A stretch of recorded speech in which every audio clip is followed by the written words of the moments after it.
আসসালামু আলাইকুম। আপনারা কেমন আছেন? আলহামদুলিল্লাহ আমি ভালো আছি। আমার দরজা খুললেই একখণ্ড ছোট্ট একটু ছাদ, আর এই ছাদটাও আমি কৃষিকাজে জড়িয়ে ফেলেছি। আমি ছিলাম না, সঙ্গে ছিল ঘন বর্ষা। তার মধ্যে ফুটোগুলোতে ময়লা পড়ে পানি বের হতে পারেনি। এর মধ্যে এরকম শ্যাওলা জমে গেছে ছাদে। আলহামদুলিল্লাহ আমার গাছের কোনো ক্ষতি হয়নি, অনেকটা ভালো আছে। আমার গাছের চারপাশটা যদি ভালো না থাকে, আমিও ভালো থাকতে পারি না। তাই তো আজ বসে গেলাম ছাদ পরিষ্কার করতে।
এই শ্যাওলার ময়লাগুলো আমি না ফেলে টবের গোড়ায় দিয়ে দিচ্ছি।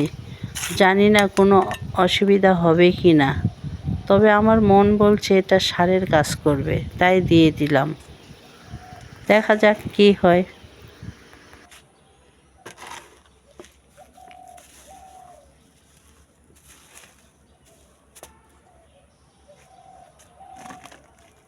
এভাবে আশ্রয়ে তুললাম কিছু শ্যাওলা।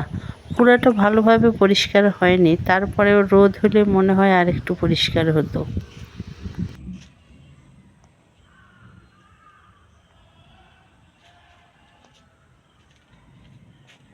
মোটামুটি হয়েছে পরিষ্কার, আর একটু পরিষ্কার করতে হবে রোদ হলে।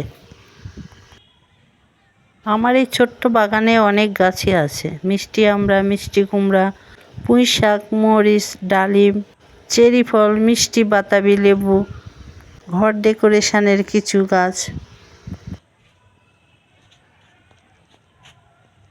দোয়া করবেন, সবাই ভালো থাকবেন। আল্লাহ হাফেজ।